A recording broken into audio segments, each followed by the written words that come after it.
But I don't think she's going to be Mayday Parker. And now here's where my theory comes in. I think she's going to be playing an amalgamation of a couple of different characters. I've been saying from the moment she was cast that she's going to be playing Carly Cooper. Well, initially, I thought she would be an amalgamation of Jean DeWolf and Carly Cooper. Now I'm thinking she's an amalgamation of a couple of different characters. I definitely think she's going to be introduced as Carly, be a forensic scientist that works for the police officers and befriend Peter. And then funny enough, a couple months later, we got this rumor saying that she will be playing a character named Carly, but instead of an IE, it's a Y. But not only that, she's actually going to have a huge twist and she's going to have her real identity revealed in the final act of the film. And it's said specifically that she has deeply personal motivations for inserting herself in Peter's life so abruptly. And thanks to John Roca of the Hot Mic podcast, he revealed that the female main villain of Spider-Man Brand New Day is a shapeshifter, which led to more rumors and speculation that Shathra was going to be that main villain and that Sadie Sink could potentially be Shathra. And obviously Shathra is known to have shapeshifting abilities. She's turned into a couple of different people before to try to make Spider-Man look bad in public and whatnot. She's a really niche and interesting, powerful character that has evolved around the web of life. I mean, she's so strong, even Moreland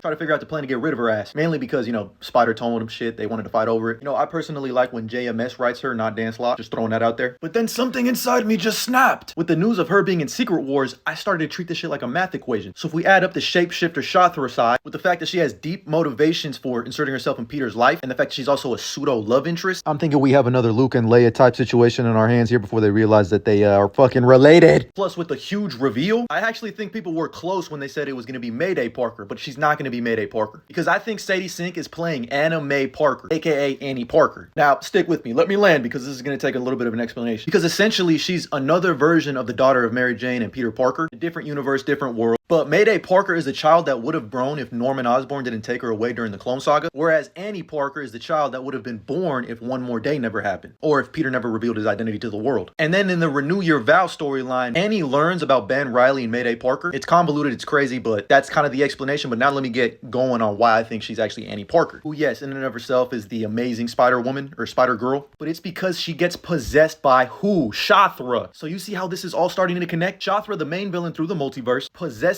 Annie Parker. She poses as Carly to try to find Spider-Man, who's a spider totem, and that's how we connect all of this shit somehow. But if that ain't enough for you, we also got Alex Perez of the Cosmic Circus who tweeted, while it's not a one-to-one, think 2015, 2016 on who her character is. Because mind you, it's also said that she's a villain. So take one guess when Annie Mae Parker was introduced. 2015. I solved the fucking case, ladies and gentlemen, we got him. That explains the fact that it's not a one-to-one because she gets possessed later down the line in the years. And I'm also starting to think that the deep motivations for meeting Peter currently is because of Tobey Maguire's Spider-Man, whatever happens to him in Doomsday. Because we know Tom Holland and Sadie Sink aren't showing up in Avengers Doomsday. So I'm guessing the events of whatever happens to Tobey's Spider-Man, please, for the love of God, Marvel Studios, do not kill him. It's probably like an opening scene showing Doom beating the shit out of people who caused incursions. And guess who showed up in Earth 616 uninvited? So my current working theory is that Annie Parker slipped through the multiverse